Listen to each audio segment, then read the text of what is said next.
Hi, I'm Chris Clarke. I'm an economics professor at Washington State University, and I'm here to answer your questions from the internet. This is Great Depression Support.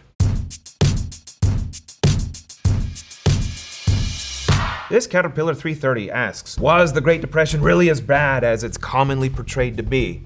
Yes, it was awful. The unemployment rate is 25%. In the Great Recession of 2009, we maxed out at 10%. Other places across the planet where we see this, say Greece in 2012, also hit 25%. Not a good time. The economy collapsed.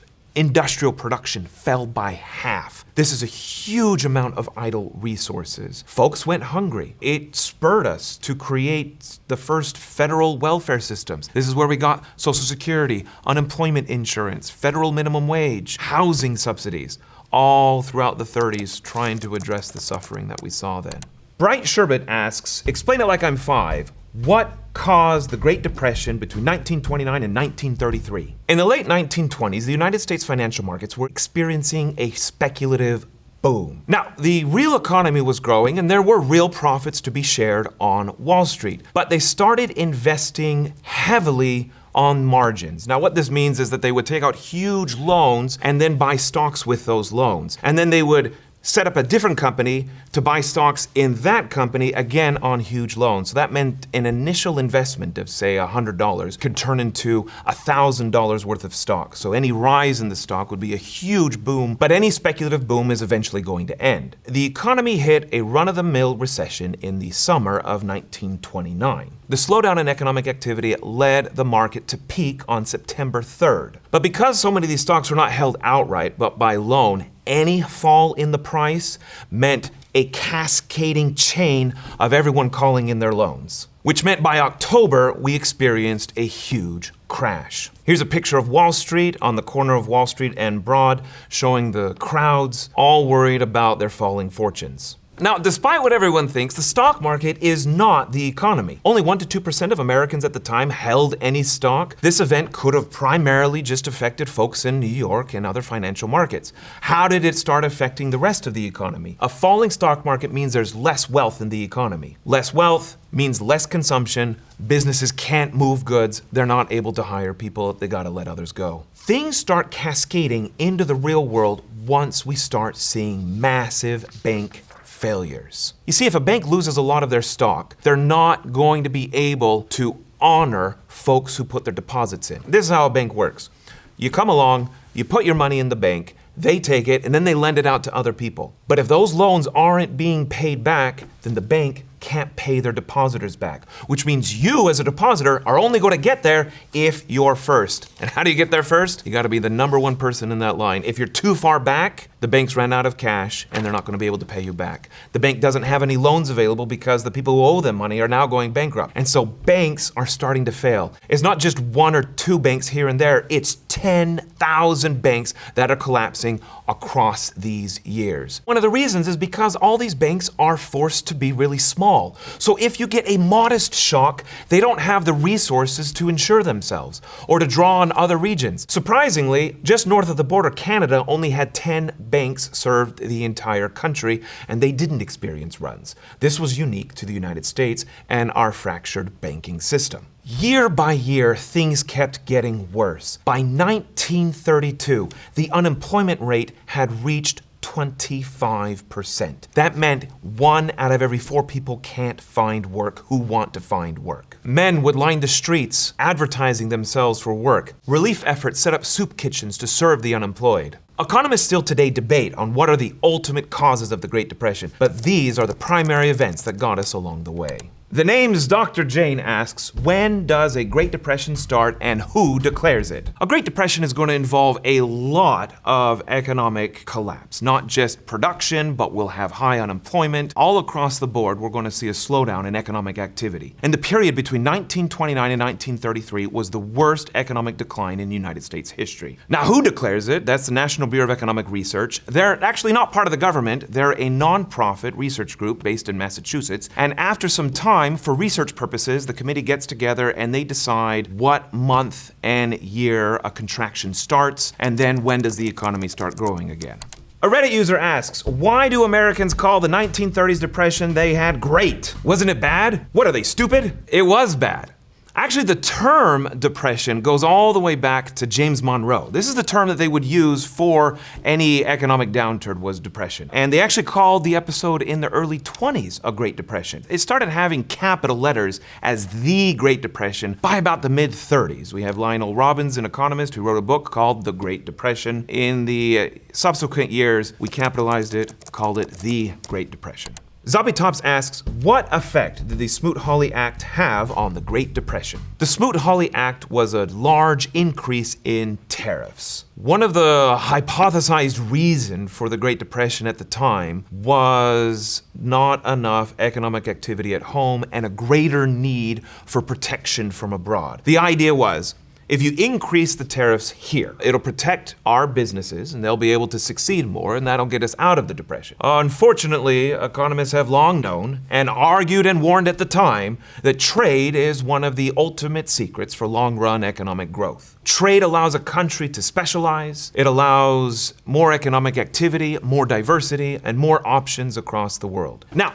how much effect did this have? It was signed into law by President Hoover in 1930, just as we were getting started on the Depression. Now, the effect on the American economy was modest, largely because the US economy was one of the biggest on the globe, and the role of international trade was relatively small. Economists have estimated it declined our economy by maybe a couple of percentage points. But the effect on Smoot-Hawley was bigger across the globe. Other countries, seeing that we were no longer playing fair, raised their own tariffs, their own retaliatory tariffs. And we started to begin what we call this Kinderberg cycle, where the tariffs got higher and higher across the world, and global trade shrunk and shrunk and shrunk every year throughout 1932 and 33. Carbon Capture Shield asks, what caused the Great Dust Bowl of the 1930s? A drought.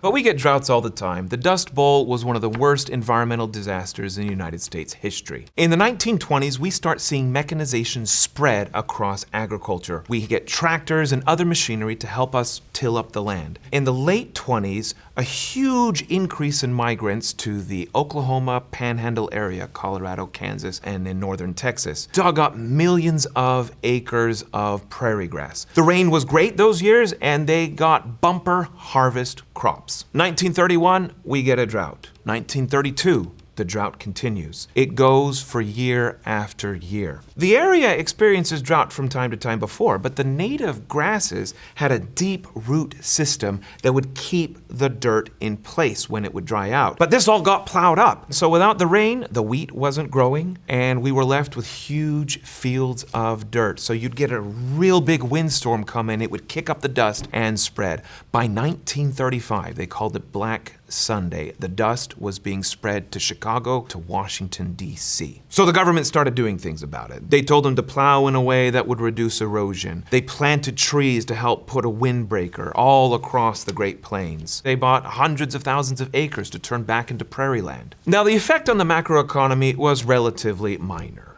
It affected around 100 million acres. For reference, the United States had around 1 billion acres of agricultural land. Also, only 20% of the economy's workers were in the agricultural sector by 1930. So it was hugely harmful for that panhandle region. But for the nation as a whole, it wasn't a cause of the Great Depression. The local pain that we did witness was a large migration outward. This is where we get the famous novel, The Grapes of Wrath by John Steinbeck. It's also where we get the most famous picture for the Great Depression. This was taken by Dorothea Lange. And this is a family of migrants that came from the Dust Bowl, Oklahoma region into California. And in California, these migrants were living in very, very, very poor conditions. And the United States government hired photographers to go around and take pictures of these stories to help document it. And when Dorothea Lange saw this family, she took them in a bunch of different poses, taking the snapshot that tells a story for the ages.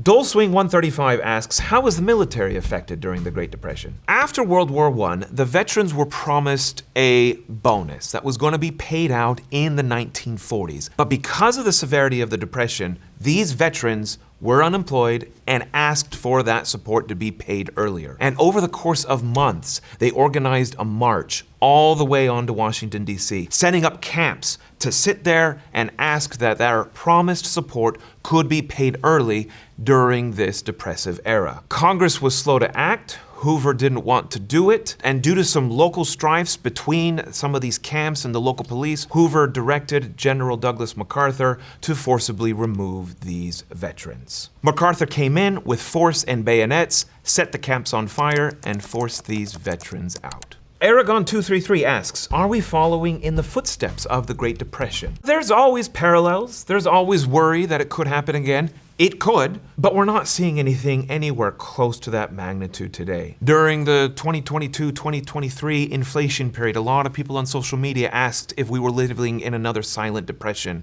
We weren't. Homeownership rates are way higher than they were then. People own cars at way higher rates than they did then. The food stamp program and other assistance didn't exist. In 2008, we did experience another major financial crisis, arguably bigger than the collapse that we saw in 1929. Yet the Federal Reserve acted in a way to preserve the financial system and prevent that spread from going further into the deeper economy. Today, people are worried about an increase in tariffs. It's true, we are raising tariffs to the levels that we last saw in the 1930s. We do trade a whole lot more today, the United States, compared to what the US was trading in the 30s. The economic harm from tariffs will be worse today than what it was. But the difference is the tariffs of the 1930s caused 1 to 2 percentage points of the Great Depression. Today, the tariffs might harm the economy 1 to 2 percentage points again. Magic Karma asks, the Great Depression was awful, but it wasn't as bad for some of the rich. What business or sectors held their own or improved during the Great Depression? How did the rich stay rich during that time? Well, most of the rich held their wealth in the stock market, and the stock market collapsed. So the rich actually didn't do that well. This is a period of a huge decrease in inequality. Now, this is one of the episodes of decreasing in inequality that's not so hot. Destruction is not a good way to make the economy more equal. The difference today is during 2008 and during the COVID crisis, the wealthy were saved. Their wealth was preserved. And this has led to a lot of debates about the moral role of the wealthy in society. In previous crises, all the way back to the Black Plague of the 1300s to the Great Depression of the 1930s, the rich experienced pain along with everybody else, and so worked to get everybody back on board again. Today, the sentiment feels different, and that can explain movements from Occupy and others. History Defined asks, shantytowns, what was life like in the Hoovervilles of the Great Depression? The Depression was so severe that the quantity of homeless and unsheltered increased drastically. And in every major city in America, they started to set up makeshift homes, either out of corrugated tin or cardboard or loose construction materials, or digging holes in the ground for hovels. We've never seen homelessness at that scale before, and the United States wasn't even collecting statistics on it. After FDR was elected, he hired a sociologist to go out and measure it. He came up with an estimate of 1.5 million homeless out of a total population of 120 plus million. That comes out to about 1.2% of the population. For reference, today, the homeless population is around 700,000. This is a quarter of a share of the population compared to what was experienced in 1933. A Reddit user asks, how much did Herbert Hoover's policies contribute to the Great Depression? President Hoover largely didn't do much, and it was somewhat against his instinct. On his path to the presidency, he served in the post-World War I Reconstruction. He was a humanitarian, he was an engineer, and he wanted the best for the country. His advisor, Andrew Mellon, told him that recessions are healthy and necessary in an economy. They cut out the fat. If you're a business that has a bad model, a recession cleans it out so we can use our resources more effectively. After the Depression, Hoover, in his memoirs, lambasted that previous view and completely regretted his lack of action. He complained that Mellon simply wanted to liquidate labor, liquidate investment, liquidate Wall Street, liquidate everything, and clearly you can't liquidate an entire economy. This sets up a debate. Still today, there is a split between economists on how much should the government get involved in a depression. But Hoover wasn't entirely actionless. He brought in folks from industry, and he pled with them to keep wages high. There are some economists who think that this effort to keep wages at a high level prevented the economy from self-correcting, that it encouraged monopoly practices, and that distorted the market, slowing it down even further. Dinah Boy J asks, why are Franklin Roosevelt's fireside chats more well known than other presidential attempts at directly connecting with the public? Well, they were new. The radio was new technology. And by the end of the 1930s, nearly everybody had a radio, all across the income distribution. So for the first time, a president was able to communicate with their own voice about what is happening in Washington, D.C. I mean, before the radio, the only way you'd hear from representatives in Congress was through the newspaper. This was a very serious time for the country, and leadership is needed. FDR was an optimist, he had a way with people, and he encouraged and lifted them up. I Heart Alpacas asks, what role did being on the gold standard play during the Great Depression? Everything. Monetary policy is one of the primary tools we have to help recessions. And Hoover and initially FDR did not want to get off the gold standard. The gold standard at the time said 1 ounce of gold could be purchased for $20, and that price could not fluctuate. And the way to maintain that is to have a certain quantity of gold on hand. So if the value of the gold changed, then the central bank can buy and sell gold to maintain that dollar peg. But the problem is, this is going to tie your hands to respond to an economic crisis. Nobel Prize economist Milton Friedman and his co-author Anna Schwartz published this book, The Monetary History of the United States, and it was monumental. It argued that the Great Depression was largely the fault of the central bank, in part trying to hold on to that gold standard. The total demand in the United States economy was collapsing. Prices were falling. This meant that businesses couldn't pay back their loans, which meant you saw more and more bank collapses, which in turn would put more businesses out of line and decline more and more wealth. If you allow the currency to change, if you get off the gold standard, in other words, you allow the central bank to print money, that's going to increase the amount of cash in the economy. That's going to make it so the banks can stay open. That's going to allow the economy to start growing again. This is such a big deal that as we see, when each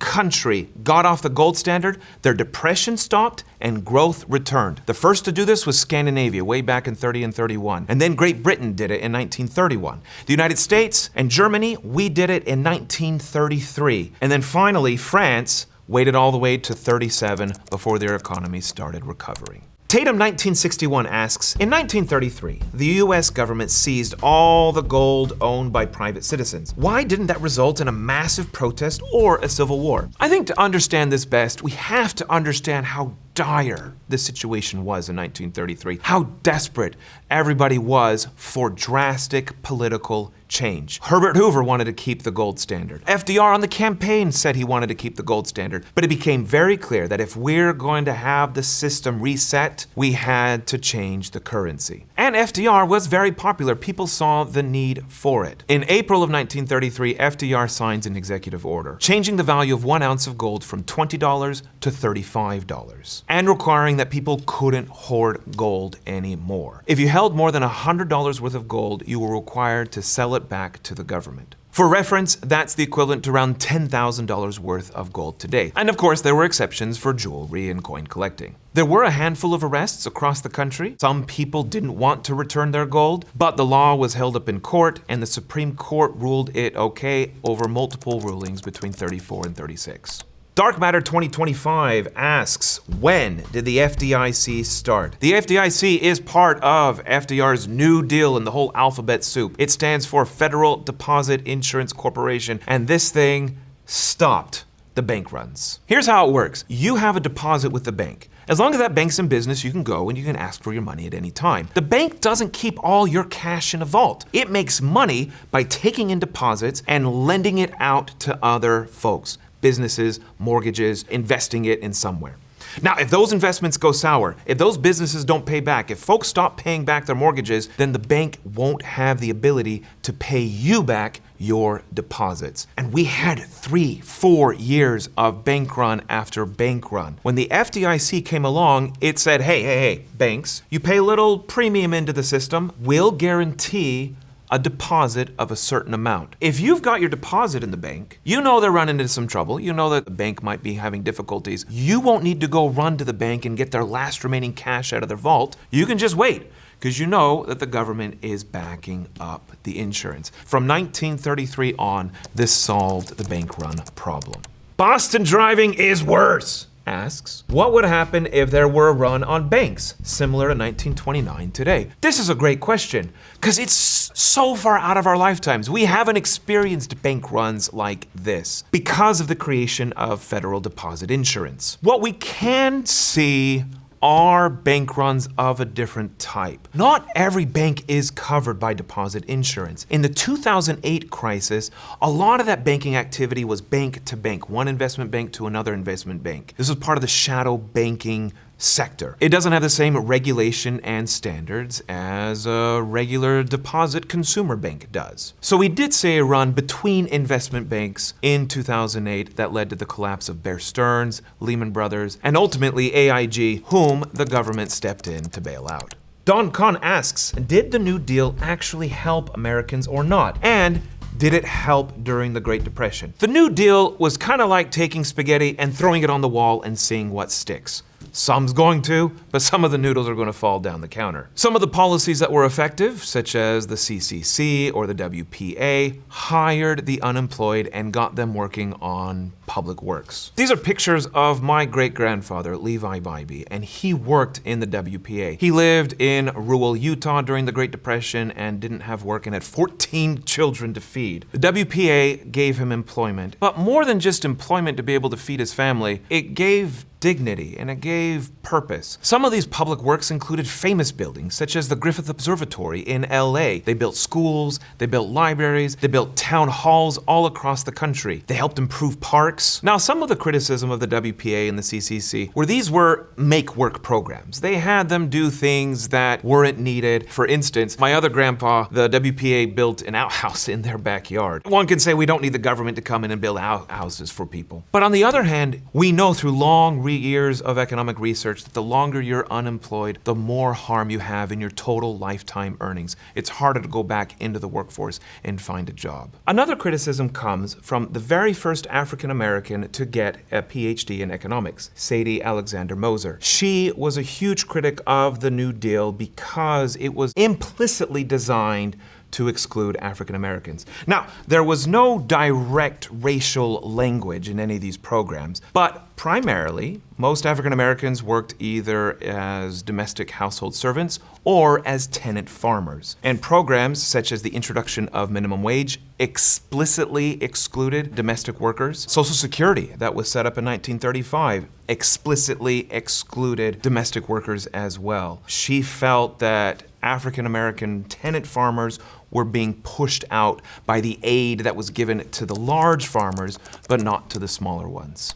A Redditor asks, what did Americans eat during the Great Depression? Surprisingly, economic productivity increased throughout the 30s. We started getting better technology. More households owned a refrigerator by the end of the 30s than they did in 1930. This meant you can eat food that spoils more. So if we look at studies of their diet, they ate more fruit and they ate more meat in 1940 compared to what they were doing in 1930. Cauliflower Nice asks, wait, why did the Federal Reserve do nothing during the Great Depression? Where is the money? This is a really important question. This is everything.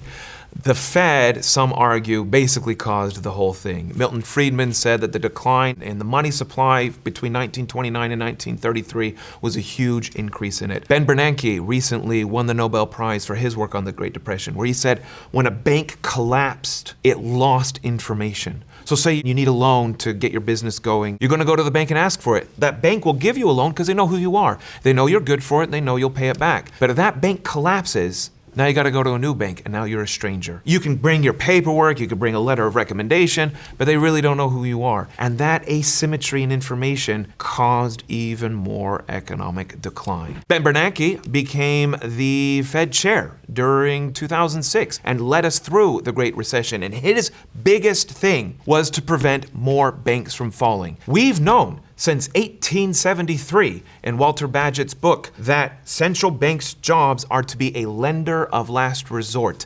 If the private economy isn't lending to each other, the central bank needs to lend to these banks, because otherwise good banks, who otherwise have a great business, are going to go over just because they're in the middle of a crisis. So, why didn't they act? One reason is the Federal Reserve was smaller back then. Most of the banks that collapsed in the 30s were small, rural banks, not necessarily under the federal system. And one of the changes in the 30s was to expand the role of the Federal Reserve's influence so that they can help save other banks. Another one is they were constantly concerned about staying on the gold standard. People were worried about inflation coming along, even as they were watching the opposite, deflation coming along. The United States Federal Reserve was created in 1913 as a response to the crisis of 1907. The fact that the next big crisis came along and they didn't prevent it is a huge stain on the history and a huge lesson for us today. Nice Guy Bad Boy asks, how much truth is there to the stories of hitherto wealthy people throwing themselves out of windows when the market crashed in 1929? Not a lot. There were some international reports that this happened, really gruesome stuff about bodies strewing the ground, but when we dig into the history, we don't really see it. JJVMT asks, why do massive job creation projects like FDR's Works Progress Administration seem to have largely gone away by the late 20th century? When you have millions of people who are unemployed, anybody working, doing anything is important. But eventually, the economy recovers. We had 25% unemployment in 32. It comes down to about 9% in 37, bumps up in 38 again. By the beginning of World War II, we're back down to 9%. And by the end of World War II, we're only at 2% unemployment. When the rest of the economy is humming on all cylinders, you don't need public programs to get people to work. There is a large debate about whether the government should always have this